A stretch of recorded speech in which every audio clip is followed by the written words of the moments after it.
लगता है ultra ultra secular हमारे यहां हुए लोग, उनको तो नहीं दिया।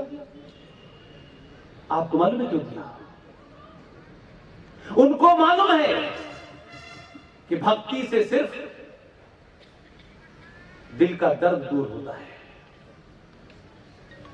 और जिनको शौक है भक्ति करने का वो भक्ति करें। जिन्हें शांति पाने का बहुत शौक है, शांति चाहिए शांति चाहिए, सुबह से लेकर शाम तक हम शांति चाहते हैं। चाहने से नहीं मिलती है शांति। शांति जिन्हें चाहिए उन्हें शक्ति का परीक्षण करते रहना चाहिए। शांति आपके घर चल के आएगी, पूछेगी आपसे और क्या चाहिए आपको। इसलिए जब उसने शांति पाने के लिए शक्ति का परीक्षण किया तो पूरी दुनिया को पता चल गया ये क्या आ गया है। और हम अपने हीरोज की हीरोइक बातों को लोगों के बीच में बात करने से बड़े कमजोर पड़ते हैं। नहीं नहीं नहीं, हम तारीफ कर देंगे जैसे हमारी तारीफ से कोई प्रधानमंत्री बनी रहा है। ये गलतफहमी क्यों है भाई? दुनिया में सबसे फ्री की चीज है, तारीफ तो कर दीजिए भाई। अगर वो इतना हो तो उसको इतना बड़ा बनाइए। हमें पता नहीं लगने दिया, किसी को नहीं पता चला। मैंने अपने भाषणों में 2 साल से कह रहा हूं, किसी को पता नहीं लगने दिया उसने। इसलिए मैंने कहा ढंढोरा पीटना मेरा और आपका काम है, उसका काम नहीं है। वो काम कर देगा, आपको आगे बढ़ना है। अगर वो बात ऐसी है जो हमारे राष्ट्र के लिए इंपॉर्टेंट है, उसका खुल के प्रचार कीजिए। क्या आप लोग जानते थे कि मध्य प्रदेश में गीता कंपलसरी है, राष्ट्रीय ग्रंथ हो चुका है? ये आपको पता है? नहीं पता। अगर पता होता तो इतना चिल्लाते कि जो बाकी के राज्य में उसको पता चल जाता। लेकिन एक खुशी बात है, एक मुझे मेरे लिए राहत की बात है कि जबलपुर हाई कोर्ट में जो संजय यादव साहब जज थे, आपको पता भी नहीं चला, उनका यहां काम हो गया और उनको इलाहाबाद भेज दिया गया है। जल्दी कुछ फिरने वाला है। इसलिए कुछ लोग जो खामोशी से अपना काम करके चले जाएं, उनकी जगह जगह तारीफ कीजिए। जस्टिस एसएन श्रीवास्तव को ये देश भूल सकता है, उन्हें न जाने। मैं जब जब दिल्ली में होता हूं कोशिश करता हूं उनके पैर छू के आऊं, इसलिए कि ऐसे हीरो हैं जो अनसंग हैं, करके चले जाते हैं। लेकिन हमें आप सबको चाहिए कि कम से कम उनको इतनी तारीफ करें कि 100 लोग सोचे कि यार इतना सम्मान मिलता है ऐसे काम करने पे, तो हजारों लोग एसएन श्रीवास्तव बन जाए। आप बदले, आपके मन में सुभाष चंद्र बोस आए, तिलक आए, तो सरकार बदली, और सरकार बदली तो जो लोग ये कहते थे कि अगर कश्मीर को हाथ लगाया तो 1947 के हालात कर देंगे, वो समझ रही थी कि हमने ऐसे ही कह दिया, उसने सीरियसली ले लिया। और 1947 में जो पहली गलती, शेख अब्दुल्ला जब दिल्ली आया था तो पंडित जी तो बहुत शुरू राजनीति में, पंडित जी ने कहा मुझसे बात मत करो, अंबेडकर के पास जाओ।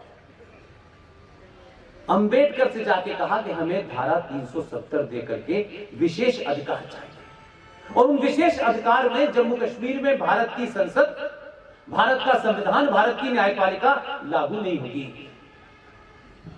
वो अंबेडकर के पास चले गए। वो समझ रहे थे कि अंबेडकर ने काफी देर तक उससे पूछा आप क्या चाहते हैं? ये चाहते हैं, ये चाहते हैं, हम ये चाहते हैं। उन्होंने कहा बदले में भारत को क्या दोगे? उन्होंने कहा देने के लिए हमारे पास कुछ नहीं है। अंबेडकर ने कहा अपने जीते जी ये पाप नहीं करूंगा मैं। ये है हिम्मत किसी में कहने की? ये नहीं है। अंबेडकर ही पहला शख्स था कि भारत का विभाजन मजहब के नाम पे हुआ है। ये अंबेडकर की किताब पढ़नी चाहिए। इस किताब को पढ़ लें। वो लोग जरूर पढ़ें जो अंबेडकर को आजकल सर पे लेके घूम रहे हैं। इस किताब का नाम है पाकिस्तान और भारत का विभाजन। इसमें वो कहते हैं कि जब तक भारत की धरती पे एक भी मुसलमान है तब तक ये विभाजन पूरा नहीं माना जाएगा। है हिम्मत किसी में? ये आज नहीं कहते चले गए। बड़े बड़े हिंदूवादियों को नहीं कहते देखा, कह नहीं पाए। 1946 का जो इलेक्शन था उसको नहीं समझा आप लोगों ने, इसलिए जिन्ना को तो मान लिया कि वो बहुत बड़ा क्रिएटर था, लेकिन जिनको छोड़ के गया इस देश के अंदर वो सब वो खतरनाक लोग थे जो हजारों पाकिस्तान उन्होंने पिछले 70 साल में भारत में बना दिए। ऑल इंडिया रेडियो से निकली हुई तकरीर भी आप उस जाहिर मौलाना अबुल कलाम आजाद की नहीं सुनना चाहते, जो उसने जामा मस्जिद पे खड़े होकर दी है। उस तकरीर को सुन लीजिए भाई। ए मेरे मुसलमान भाइयों, तुम क्यों ये मुल्क बना रहे हो? तुम्हारे मुल्क बनाने से भारत के मुसलमानों की तकलीफें बढ़ जाएंगी। तुम्हारी जो ख्वाहिशें हैं, जो तुम चाहते हो, वो तुम्हें सब यही मिल जाएगा। क्यों जा रहे हो? वो चले गए, ये बाकी के सब दिल वाला है। आज आजाद भारत में 500 से ज्यादा कश्मीर बन चुके हैं। हर जगह आप जमीन छोड़ के जा रहे हो। एक एजेंडे के तहत बिना लड़े खामोशी से एक वॉर चल रही है। 2014 से दिसंबर 2020 तक की हमारे पास एक पूरी लिस्ट है, पूरी टीम ने, जिनके पास शायद किराए के पैसे भी नहीं होंगे, सबने मिलकर के सारे थानों से पूरे देश के जहां जहां हैं, हमने एक लिस्ट बनाई है। मरने वाले का नाम, मारने वाले का नाम, किस हथियार से मारा, किस दिन मारा, किस थाने में मारा। 2014 से लेकर के 2019 दिसंबर तक इस देश में 158 हिंदुओं की मॉब लिंचिंग हुई। 158 लिस्ट समेत हम जारी करने जा रहे हैं। न सुप्रीम कोर्ट ने कभी कहा कि यह लिंचिस्तान है, लेकिन कुछ लोगों ने गाजियाबाद में किसी को कंफ्यूजन में मारा, जानबूझ के मारा, वो मार दिया गया, लेकिन वो यूएनओ तक चला गया और देश में कहा हिंदू इंटॉलरेंट हो गया है। अभी तो हम हुए नहीं, ज्यादा करोगे तो गली गली 2000 तो होगा। और मैं पूछता हूं कि ये क्यों बीमारी है आपको, क्यों बीमारी है आपको कि हम इंटॉलरेंट है? भाई आप मुझे बताएं, पूतना के साथ क्या किया था श्री कृष्ण ने? कालियानाथ के साथ क्या किया था? शिशुपाल के साथ क्या किया था? कौन कहता है कि हम इंटॉलरेंट हैं? भाई अधर्म के खिलाफ, आपके मान सम्मान के खिलाफ जो भी होगा, उसके प्रति इस सनातनी हिंदू को इंटॉलरेंट होना चाहिए। ये कोई ऐसा शब्द नहीं है जो किसी के खिलाफ है। टॉलरेंट की डेफिनेशन ये नहीं होगी कि आप आए और हमारे देवी देवताओं की नंगी तस्वीर बनाएं कि हिंदू बहुत टॉलरेंट है। एक सफाई अभियान चल रहा है इस देश में, जीरो टॉलरेंस टू गंदगी। मैं बार बार उस आदमी के बारे में जिक्र इसलिए करता हूं, किसी आदमी के बारे में राय जल्दी में मत बनाइएगा। उसने नहीं कहा कि सड़कों की गंदगी साफ करो, यार आप तो वही साफ करने लगे। उसने इशारे में कहा, प्रधानमंत्री की शपथ है, उसने कहा गंदगी के प्रति जीरो टॉलरेंस। गंदगी कौन फैला रहा है?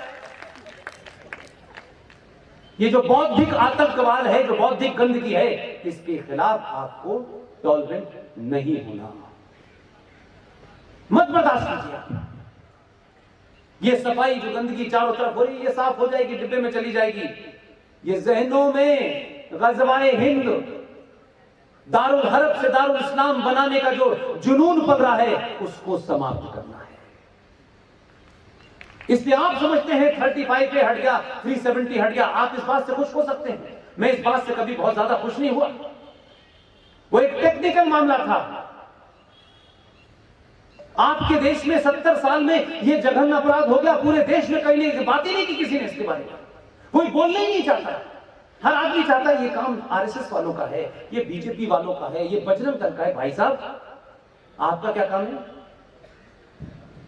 विदेश जाकर के पैसे कमाना, आपका बेटा सीईओ बने, आपकी बेटी डॉक्टर बने, लेकिन इस देश पे संकट आए तो ये लोग लड़ेंगे, हमें थोड़ी लड़ना है। भगत सिंह पड़ोस में पैदा हो, सुभाष सिंह इधर पैदा हो जाए, हमारा काम है मजे लेना, ये नहीं होगा। इसलिए आपने बहुत सारी चीजों को किया ही नहीं और करना नहीं चाहते। आप बार बार बिटवीन द लाइन मैसेज देता है। आप लोग सुन के हाँ हाँ करते हैं, वाह कितनी बढ़िया बात है। देखो साहब केदारनाथ में बैठा है, देखो झाड़ू लेके जब जा रहा था तो उसने अरे भैया झाड़ू नहीं लगा रहा, झाड़ू लग जाएगी। जो कस्बा हिंद लाना चाहते हैं उनकी गंदगी साफ कर दीजिए और कुछ नहीं। इससे 370 का कोई, भारत में गजवाए हिंद का जो कंसेप्ट है, एक हदीस है जो ये कहती है और मुसलमान उसे मानते हैं कि पूरी दुनिया में इस्लाम का परचम फहरा, लेकिन सिर्फ भारत एकमात्र देश है जहां इतना टॉर्चर करने के बाद, जहां शाम में एक बादशाह ब्राह्मणों के जिस्म के ऊपर के जनेऊ को उनको मारता था और उनके जनेऊ को तोड़ता था। ऐसी सोच वाले लोगों के बावजूद भी आप सोचिए कि वो लोग भारत में इस्लाम का परचम फहराना चाहते हैं पूरे भारत को कस्बा हिंद के तहत। उनका मानना है कि एक हदीस में लिखा है और ये लड़ाई किसी पैगंबर के सामने लड़ी जाएगी।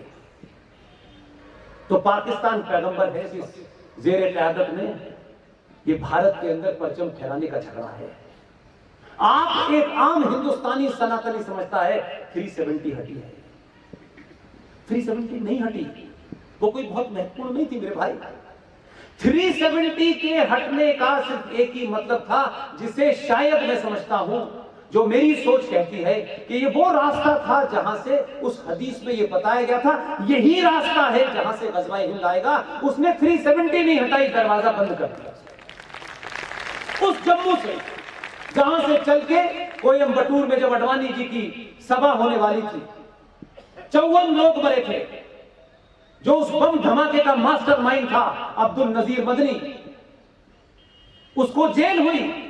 और आपके देश की व्यवस्था कितनी मजाक की है कि अब्दुल नजीर मदनी जो पकड़ा गया, मुकदमा चला, उसे कहा गया इसे जेल में रखा जाए। उसके लिए मुस्लिम लीग की पार्टी और देश में नास्तिक वामपंथियों की पार्टियों ने मिलकर के रेजोल्यूशन पास किया केरला विधानसभा में कि मदनी साहब का किरदार, उनका चरित्र बहुत अच्छा है, इन्हें अब आजाद कर दिया जाए। तो ये बम धमाके पटना से लेके पूरे देश में जो हो रहे थे, अब ये सुनाई देते, अब उनके घर में ही धमाका हो रहा है।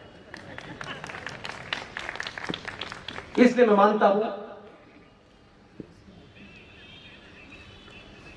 मानता हूं हर एक आदमी जो यहां आया है, मैं उसका बड़ा सम्मान करता हूं। बड़े बुजुर्ग लोग हैं, सुबह से बहुत लोगों से मिला हूं, डॉक्टर्स भी मिले, वाइस चांसलर भी मिले, फौज के लोग भी मिले। मैं उन सब से बहुत छोटा हूं, मेरे बालों पे न जाए। आप बालों की वजह से समझते होंगे कि बहुत ही, ऐसा नहीं है। दिल्ली की खाक छानने में मेरे बाल सफेद हो गए। आप सबसे मेरी विनम्र विनती है, आप अपनी मर्जी से जो करना चाहे करें, जो करना चाहे करें। महिलाओं से मेरी खास विनती है, आपके घर में एक बेटी है, बेटी 12th पास कर चुकी है, वो BA करने जाएगी, MA करने जाएगी। आप अपनी बेटी को अपना दोस्त समझें, उससे दोस्त की तरह बात करें। उसके मन के अंदर भी वो बदलाव हो रहे हैं जो इस समाज में हो रहे हैं। उनके सवालों के जवाब दें, उनसे संवाद कायम करें और घर में ये कहना बंद कर दें। मैंने बहुत सारे पिताओं को ये सुना है कि जो काम वो जिंदगी में खुद नहीं कर पाए, वो बेटा करता है तो बड़ा गर्व करते हैं। अतुल कहां है? अरे वो गया है। आप पिताजी ऐसे बताते हैं जैसे उसने पद्मश्री जीता। कोई पूछा आपका बेटा, अरे वो कहां है? उसकी 2-2, 3-3 तो उसकी गर्लफ्रेंड है, कभी इधर जाता है। ऐसे बताते हैं कितना बड़ा काम कर रहा है, लेकिन वो ये भूल जाते हैं कि उसी घर में एक बेटी बैठी हुई है। ये भाव उसके मन में आएगा तो उसका जवाब कौन देगा? तो ना पिता बात करता है, ना मां बात करती है, और जब आप बात नहीं करते तो पंचर वाला बात कर लेता है।